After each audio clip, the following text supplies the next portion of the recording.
ছাত্রলীগের হাতে ক্যাম্পাসটা দিয়ে আজকে সারা বাংলাদেশে একটা রক্তের হোলি খেলা বয়ে দেওয়া হলো। কেন ওবায়দুল কাদের সাহেব উনি ক্যাম্পাস সুষ্ঠু করার কাজ, ক্যাম্পাস স্বাভাবিক করার দায়িত্ব যেদিন ছাত্রলীগকে দিলেন, তারপরের দিন থেকে ক্যাম্পাস রক্তাক্ত হলো। আমার শিক্ষক হিসেবে লজ্জা হয়, কারণ আমি রাজশাহী বিশ্ববিদ্যালয়ের শিক্ষক। যখন ভাইস চ্যান্সেলর আজকে বলেন এই ক্যাম্পাস আমার নিয়ন্ত্রণে নাই, কেন আপনি ওই চেয়ারে বসে আছেন? কেন বসে আছেন? কারণ এই ক্যাম্পাস তো আপনার, আইন তো আপনাকে ইখতিয়ার দিয়েছে যে একটি আইন শৃঙ্খলা বাহিনীর মধ্যে ঢুকতে হলে আপনার অনুমতি ছাড়া কেউ ঢুকতে পারবে না। একটা গুলি ফোটা তো মাথা মোটা মানুষ ছাড়া, আমি একটু ক্ষোভের সাথে বলি যে কয়েকটি মাথা মোটা মানুষ ছাড়া দেশের সকল শ্রেণী পেশার অধিকাংশ মানুষ, রাজনীতিবিদ, শিক্ষক, কর্মকর্তা, কর্মচারী, আমাদের দেশের যে খেলোয়াড়রা, বিভিন্ন ফুটবল, ক্রিকেট খেলা এবং সাংস্কৃতিক অঙ্গনের যে ব্যক্তিরা, যারা যারা আলোচিত ব্যক্তিবর্গ, প্রত্যেকটি মানুষ বিনা বাক্য ব্যয়ে এই ছাত্রদের কোটা সংস্কার আন্দোলনকে যৌক্তিক মনে করে এবং তারা মনে করে যে এই সমস্যাটি আলোচনার মাধ্যমে সমাধান হওয়াই ছিল যুক্তিযুক্ত। ইস্যুটা একটা সেটেল ইস্যু। মাননীয় প্রধানমন্ত্রী 2018 সনে এই ছাত্র আন্দোলনের প্রেক্ষিতে কোটা সংস্কার চাইলো ছাত্ররা, মাননীয় প্রধানমন্ত্রী বাতিল করে দিলেন।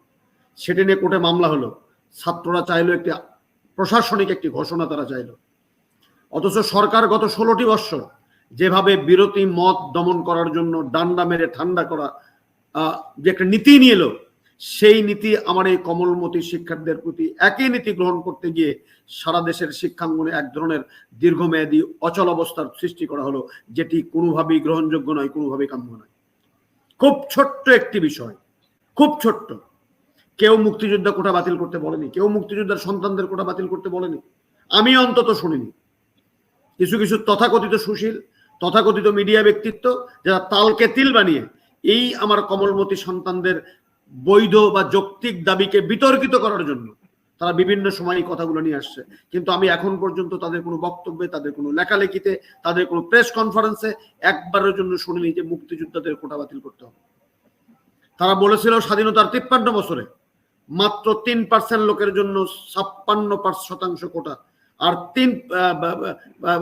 93% লোকের জন্য মাত্র 44% কোটা।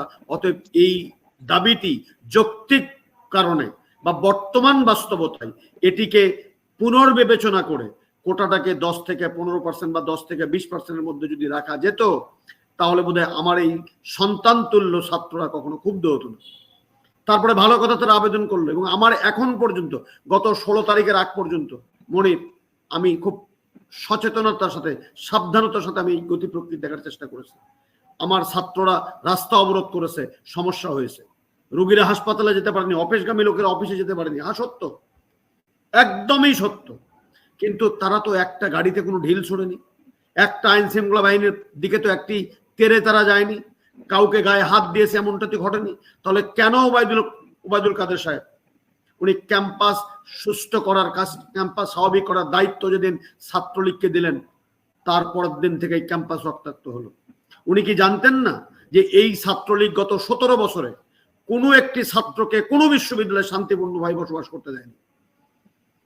এই ছাত্রলীগ ইডেন কলেজ থেকে শুরু করে জাহাঙ্গীরনগর বিশ্ববিদ্যালয়, বুয়েট, রাজশাহী বিশ্ববিদ্যালয়, দেশের অধিকাংশ পাবলিক, চট্টগ্রাম বিশ্ববিদ্যালয় বৈধ ছাত্রদেরকে হলে থাকতে দেয়নি।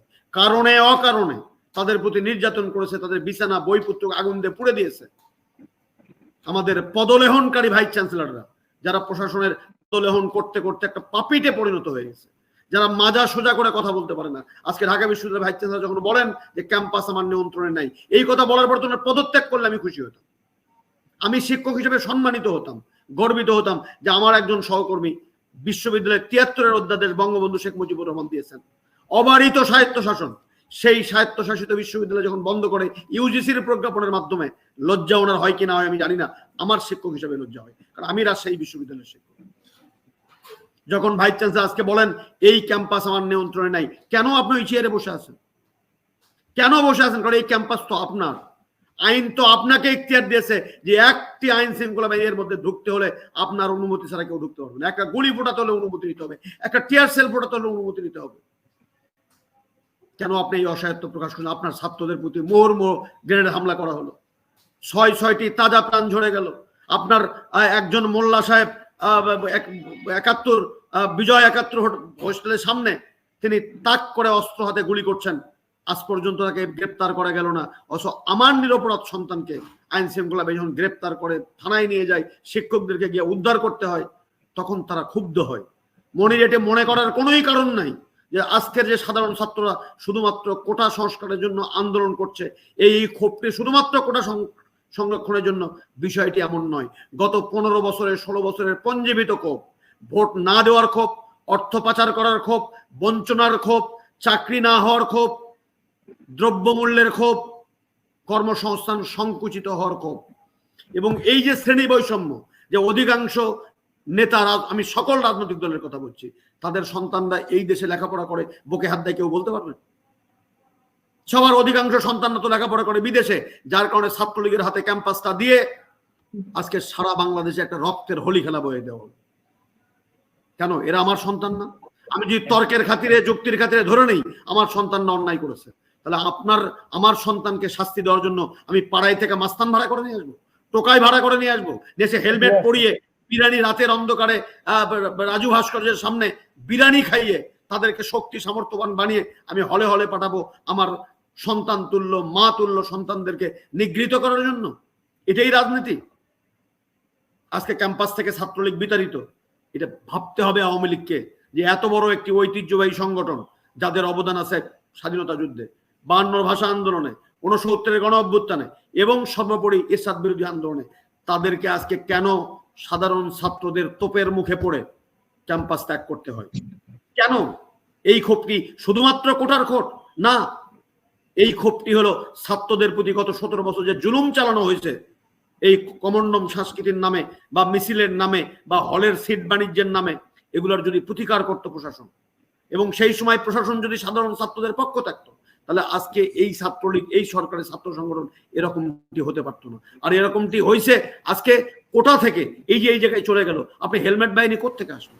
কেন পেপার পত্রিকায় আসলো যে সেদিনের রাজু ভাস্কর্যের সামনে এই সাধারণ ছাত্রদের প্রতিবাদ মিছিলকে প্রতিহত করার জন্য আপনি ঘোষণা দিলেন, রাতের অন্ধকারে লেজ গুটিয়ে পালিয়ে গেলেন।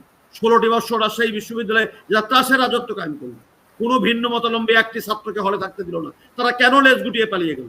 এটা তাদেরকে আজকে উপলব্ধি করতে হবে, বুঝতে হবে যে অস্ত্র দিয়ে প্রশাসনের ক্ষমতা ব্যবহার করে, আইন শৃঙ্খলা বাহিনীকে ব্যবহার করে হয়তো দীর্ঘমেয়াদী ক্ষমতায় থাকা যায়, ক্ষমতার মেয়াদ নবায়ন করা যায়, কিন্তু মানুষের যে পঞ্জীভূত ক্ষোভ সারা দেশে ছড়িয়ে গেছে, এই ক্ষোভ কিন্তু একদিনে তৈরি হয়নি। আমার এই তরুণ প্রজন্মের ছেলেরা 3-5-15 বছর ভোট দিতে পারে, তারা ভোটাধিকার প্রয়োগ করতে পারে না, তারা ডাকসু, রাকসু, চাকসু নির্বাচনে ভোটের মাধ্যমে তাদের নেতা নির্বাচন করতে পারে না, হলগুলোতে নির্ভয়ে থাকতে পারে না, তাদের স্বাধীনতাকে অনেকভাবে সংকুচিত করা হয়।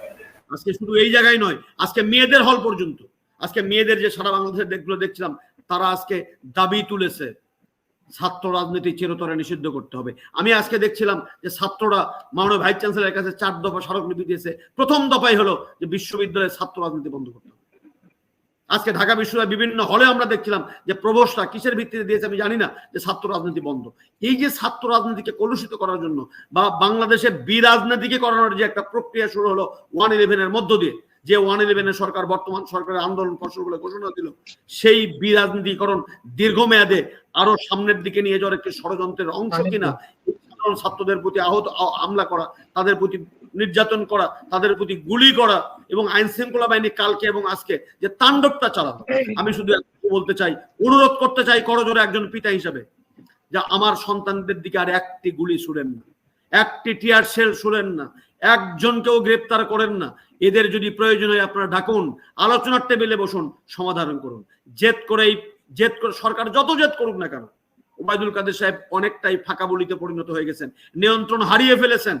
পুলিশ দিয়ে দমন করতে পারছেন, সাধারণ ছাত্রদেরকে ঘরে ফিরাতে পারছেন না। পুলিশদেরকে হয়তো আপনি দমন করতে পারবেন, টিয়ার সেল নিক্ষেপ করতে পারবেন, সাউন্ড গ্রেনেড করতে পারবেন, কিন্তু এই ছাত্রদেরকে জোর করে আপনি স্বাধীনতার চেতনার বড়ি আপনি খাওয়াতে পারবেন না। এখনো সময় শেষ হয়ে যায়নি, এখনো সময় শেষ হয়ে যায়নি। ওবায়দুল কাদের সাহেব, আপনাকে করজোরে নিবেদন করি, বিনীত অনুরোধ করি, দয়া করে আপনি হুমকি ধামকি শক্তি প্রয়োগ আপনি করতে পারবেন না। আপনি যে বৈধভাবে নিয়মতান্ত্রিক ভাবে যদি আপনি শক্তি প্রয়োগ করতে যান, তাহলে বাংলাদেশে প্রমাণিত হয়েছে আপনি পারবেন না। আপনার সিপাহ সালাররা পালিয়ে গেছে সকল বিশ্ববিদ্যালয় থেকে, তাহলে আপনি কিসের হুমকি দিচ্ছেন? আইন শৃঙ্খলা বাহিনী।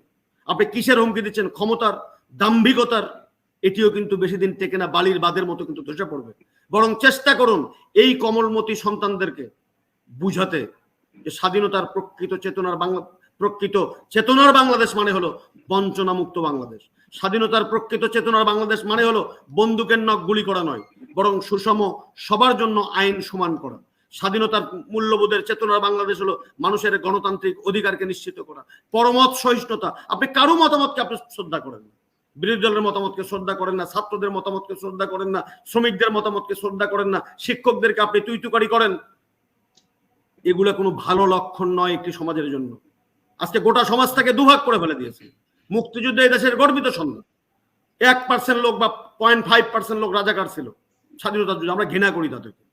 কিন্তু আজকের একটা বৈধ অধিকারের কথা বলা হলে, একটি বৈধ দাবির কথা বলা হলে, ভোটাধিকারের কথা বলা হলে, অর্থ পাচারকারীদের বিরুদ্ধে বিচারের কথা বলা হলে, ব্যাংকিং সেক্টরকে ধ্বংস করে দেওয়ার বিপক্ষে বলা হলে, শিক্ষকদের মর্যাদাকে ভুলণ্ডিত করার কথা বলা হলে, হলগুলোতে ছাত্র সংসদ নির্বাচন না দিয়ে একদলীয় একটি রাজত্ব দাসত্ব তৈরি করার বিপক্ষে কথা বললে আমার সন্তানরা কেন রাজাকারের শব্দ শুনতে হবে? রাজাকারের ট্যাগ মার্ক আপনি লিখে দেবেন? এটা তো হতে পারে না। আমি শুধু বলবো, এখনো ছাত্রদেরকে অনুরোধ করবো যে দয়া করে আপনারা যে সমস্ত পুলিশ বাহিনী আছে, আপনাদের বড় ভাই, আপনাদের পিতা, তাদের সাথে আপনি দয়া করে তাদেরকে ঢিল ছুড়েন না।